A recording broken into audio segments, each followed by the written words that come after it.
Oh boy, we've got a story to cover here. I was originally going to publish a fix or flop video for this weekend, decided to film this instead. It's December 2nd, you're probably going to see this tomorrow, as of time of filming anyway. And yes, let's go ahead and get the short hair thing out of the way. I actually officially announced this in a video that you're going to see in like a month. So I'll go back to long hair in the next video. But yeah, like I said, I had to get this out because this story was just too good. It was too juicy. And because we've been following, especially the used graphics card market for so long, I mean, over almost 2 years at this point, watching the ebbs and flows of prices and how things have pretty much plummeted since this time, 2021, seeing this kind of article here is just music to my ears. I love it when scalpers cry. And that's exactly what's happening here. So we're gonna jump into it. Just stay with me. To get rid of that annoying Windows activation watermark, head on over to VIP SCD Key. Purchase a Windows 10 Pro OEM key for a fraction of the price of retail. Just use a secure payment method like PayPal, enter your product key into your PC settings window, and say bye-bye to the watermark. And be sure to use our offer code SKGS for a sweet discount. Now, I want to preface this by saying that when we talk about 2020 market conditions and why graphics cards were so expensive, there are really three, debatably four causes for extremely high graphics card prices. I'm just going to highlight them here. Firstly, you've got a ton of demand, okay, because the Ampere MSRP wasn't exorbitant. I don't think anyone was really like out there hawkishly complaining that prices were super high for these cards, especially compared to what we're dealing with the 40 series. Ada Lovelace is extremely expensive by comparison. Despite the huge performance bump, it's just difficult to justify that much more of an asking price for an 80 series card. So price was one thing, and that made demand pretty darn high. The second was obviously COVID, the pandemic, the supply shortage that resulted from that, from factories shutting down for months on end, the very strict government policies in place that limited exporting and importing of goods. That all affects supply, which obviously you'd expect to affect price as well. If you have fewer of a product in supply, the price has to increase to offset all of that pent-up demand that you'll have as a result. So that's number two. Number three was mining. And mining is, well, gamers hate miners. That's typically how it is. Miners just kind of shrug us off as just a bunch of whiners, but at the end of the day, at least miners are doing things with their cards, okay? I'm not trying to sympathize with them here. They still aggravate the hell out of me, but at least miners open the box, take the card out, plug it in, and use it. It might not be for gaming. Oh, graphics cards should be for gaming. GeForce lineups are for gaming only, blah, blah, blah. Whatever. Those arguments aside, miners use them. Then there was a ton of mining going on in 2020 because cryptocurrency prices across the board were sky high and there was a ton of speculation. The fourth cause was scalping.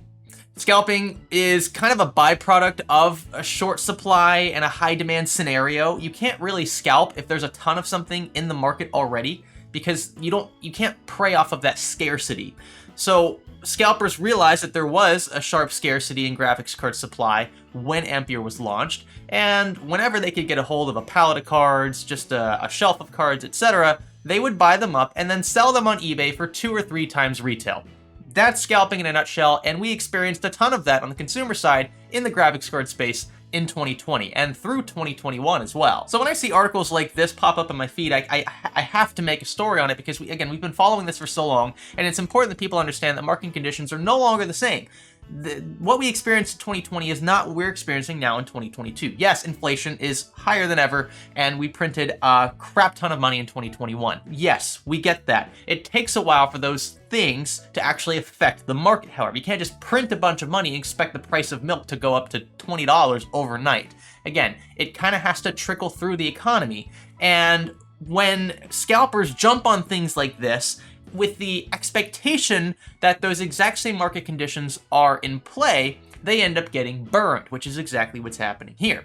You have scalpers who are speculating that 4080 demand was going to be extremely high. Hell, 4090 demand was actually higher than I thought it was going to be, but still, it's not like you can't walk into a store and buy a 4080 today. There are many micro centers around the country that widely have 4080s in stock. In fact, some of them are struggling to sell. That's a big problem for NVIDIA. That's a big problem for the AIBs and the brick and mortars. That's not a big problem for us consumers because all we're doing is reacting to extremely high prices compared to what we were dealing with Ampere. Ampere was, in the case of the 80 and 70 series cards, a decent deal. I think most people thought that the prices were not bad.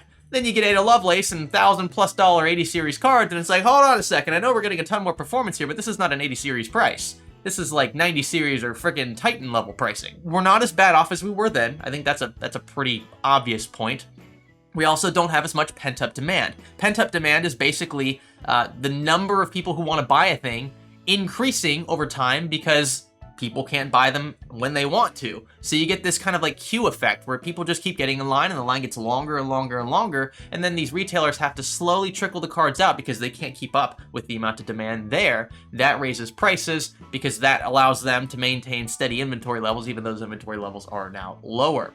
So we don't have that. We don't have that as much. In fact, with the increasing costs across the board for the average consumer, people are starting to pull back on discretionary spending, which means things like graphics cards, sports cars, things you don't really need, start to become less desirable. In fact, Video Cards here references Scalpers struggling to sell their RTX 4080s at even MSRP, which tells me two things. First off, people are absolutely pissed off at Scalpers and refuse to buy when they can help it from Scalpers on sites like eBay, especially when the cards are still listed as brand new, even though technically they've been sold once, so they're not really new. The box isn't open yet, so it's not used either. It's not open box either because the box is still sealed. So it's still new, but you're giving your money to a different entity, right? Scalpers are trying to just cut their losses at this point and sell at MSRP, and folks are like, no. You screwed us already for several years. We're not falling for that crap anymore. I'd rather buy from the retailer who has the guaranteed warranty, the guaranteed return policy, etc. Makes a lot of sense. I'm proud of you guys. But another thing here, Moore's Law is Dead actually cited a return policy change on Newegg's site, which I think is kind of a two-sided blow. It obviously impacts the scalpers here, but this will affect sales of RTX 4080s and 4090s, I imagine, for the average consumer as well, which these cards are already struggling to sell as it is. So the fact that you're now changing the refund window to 0, effectively, you're not allowing refunds at all, this is, I don't know. I mean, I can't really think of a situation where you'd buy a card and then decide you don't want it, like, 10 days later. I mean, unless you didn't do an ounce of research and decided a card's not powerful enough, or maybe too powerful. Maybe you bought a 4080 and you're thinking, oh, it's going to fit in my case, and then it doesn't, right? That's a serious problem with Ada Lovelace cards today. I could see where maybe you'd want to just return the card. Maybe you just didn't check the dimensions or whatever. The fact is you can no longer do that on Newegg. So this is just another hurdle that NVIDIA and these AIBs are going to have to get around in order to sell these cards, because they are not moving. On all accounts, every article I've read suggests that 4080s are just not selling at the price that they're listed at. We've also got to think about AMD and what they're going to do with RDNA 3, how those cards will stack up. The Radeon technology has come a long way, and while they might not have anything to compete directly with the 4090, I mean, the 4090 was always going to be that niche product anyway. 4080 and 4070, 4070 Ti, etc. Those are the cards that the higher-end consumer is going to be looking at for their higher-end rigs. And I think folks are they're more hesitant now to spend that extra money with Team Green when they know Team Red has a potential alternative. So they're waiting. Another reason why these cards aren't selling right away. And that's probably to NVIDIA and AIB's dismay. We have Intel as well to think about in the graphics card game, but they're not really competing at the upper echelon yet. When you look at a 4080, there's really no Team Blue alternative in the graphics card market. But hopefully that'll change soon, because competition all around is better for the average consumer. Now, all that said, there are still several listings for RTX 4080s at over MSRP, and this ignores the markup that you'll usually find in some AIBs with the beefier. For example, this Zotac card is pretty dang beefy. I'm sure it's going to be a bit higher than the MSRP of $1,200. But you're not really seeing anything like $2,000 plus, which is what I would have expected to see if we were talking about 2020 market conditions. And, some of these photos you'll see, like, people have, like, stacks of these cards in the background. And I think that's a really poor choice from a scalper's perspective, because all you're doing is just showing your hand. You're showing what your intent here is just to flip. In fact, I would argue that most of these cards, even if they're not revealing that they're scalping, most of them probably are. Because, again, most people are not just buying 4080s and then turning around and, like this guy right here. Like, you can very clearly tell that he's got other 4080s in the background. He's very clearly a scalper. Do not buy from this jerk. Just don't do it. You're not doing anyone any good here, except for him, by buying these cards at the price he wants. Even if these were at MSRP, which they very well might be, I'd have to research this particular SKU. I don't think it's worth $1,400, but it is what it is.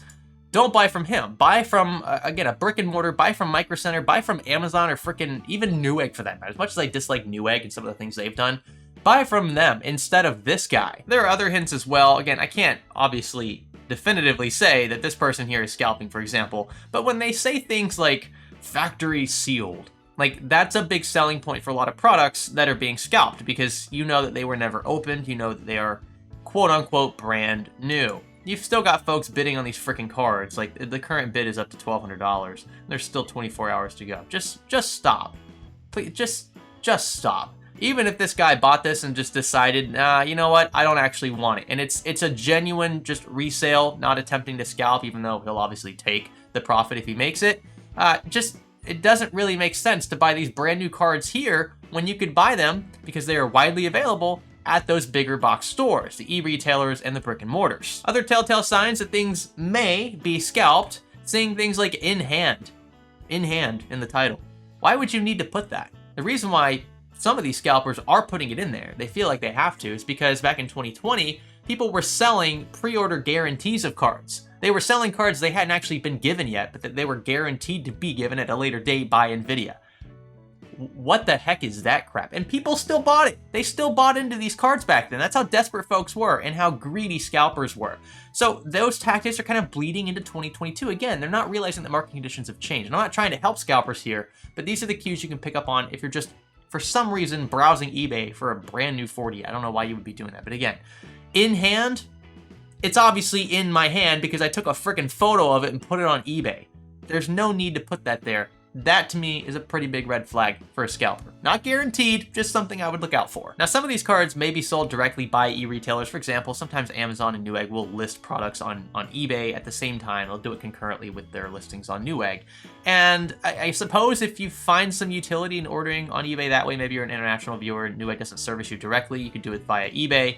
That's totally fine. I get it. Just, again, be on the lookout. Check over here on the right side, seller information. See who is selling it. If this was coming from Newegg, it would say so. I mean, this would be the Newegg handle. This is from a company called Honest Price, which, while they have pretty stellar reviews, again, I wouldn't be giving these folks my money. I'd rather just buy from the retailer or buy from Nvidia directly. I'm honestly kind of surprised that this many people are still attempting to scalp. Again, genuine listings aside for reasons we discussed earlier, this is, I mean, the writing's on the wall. They're not selling. If they are selling, they're selling at MSRP, so they're not making money.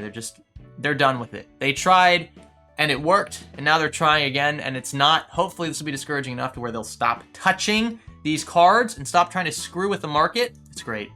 It's great to see. I don't know. You guys might disagree with me, but I think this is just the most lovely thing to read. The best news line I could have read this morning was that scalpers were struggling to sell their RTX 4080s. And the viability at those prices aside, this is great. With that, let me know what you guys think about this video, what you think about the market overall, conditions, price-wise. Are you interested in an RTX card, a 40 series card specifically, or are you going to wait and hold out? Maybe you've already bought a used Ampere or Turing card or something along those lines. Are you waiting for RDNA 3 to be released?